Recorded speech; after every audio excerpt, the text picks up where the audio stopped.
Morning student, जैसे कि मैंने आप लोगों से बताया था कि अगले वीडियो में हम दो घात समीकरण यानी कि क्वाड्रेटिक इक्वेशन से क्वेश्चन लाएंगे वर्ड प्रॉब्लम का। आइए देखते हैं क्वेश्चन क्या कह रहा है। यदि दो घात समीकरण x square plus 2x minus P equal 0 का एक मूल माइनस का 2 हो तो पी का मान ज्ञात कीजिए। एक मूल आपका दिया है, क्योंकि लिए ये दो घात समीकरण है तो जो वैल्यू निकल के आता है, दो वैल्यू निकल के आता है, तो उनमें से एक वैल्यू हमको दिया है, माइनस का 2 दिया है, तो मान ज्ञात करने के लिए कहा। तो हम क्या करेंगे, x इक्वल माइनस का 2 इस समीकरण में क्या करेंगे, रखेंगे, लिखेंगे x इक्वल माइनस का 2 रखने पर। अब इसमें रखेंगे यहाँ पे तो क्या है, स्क्वायर हो जाएगा प्लस 2 का इस हो जाएगा माइनस पी इक्वल 0। माइनस का 2 का स्क्वायर होगा 4, माइनस का 2 का मल्टीप्लाई माइनस का 2 इक्वल पी इक्वल 0। ये प्लस माइनस का कैंसिल है, पी इक्वल कितना आ जाएगा, 0 आ जाएगा। तो पी का जो मान होगा वो कितना होगा, 0 होगा।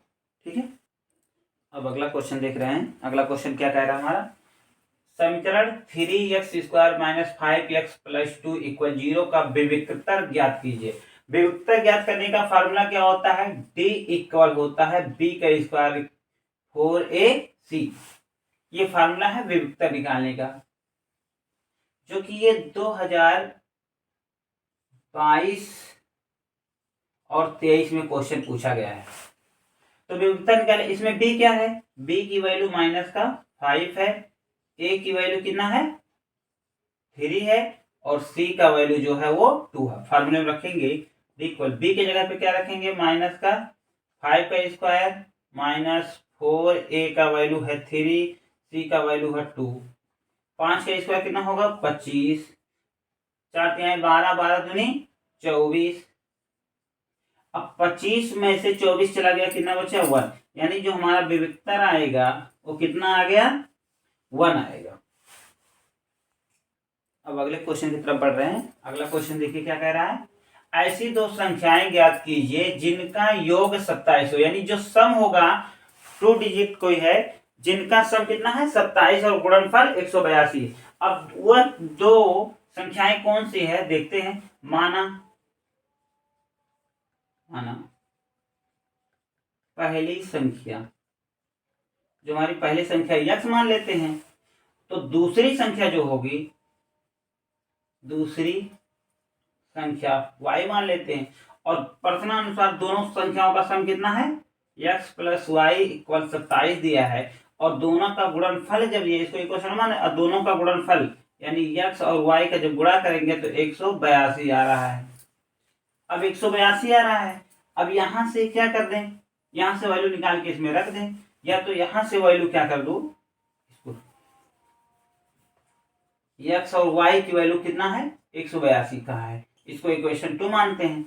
अब यहां से वैल्यू x इक्वल लिख सकते हैं 27 माइनस y। अब इसको क्या कर दें, इस इक्वेशन में ले जाकर रख दें। अब इस इक्वेशन में जब रखेंगे x बराबर, तो x यहाँ पे रख देंगे 27 माइनस y, और एक y मेरा पहले से था, हो गया 182। ये हो जाएगा 27, ये इससे मल्टीप्लाई जो कर देगा तो कितना हो जाएगा, 27y माइनस का वाई स्क्वायर इक्वल 182।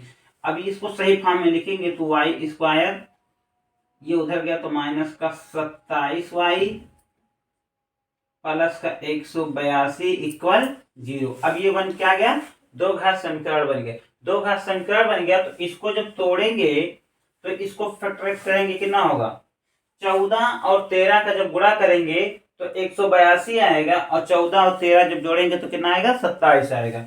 तो ये हो जाएगा वाई स्क्वायर 14y माइनस का 13y प्लस का 182 इक्वल 0।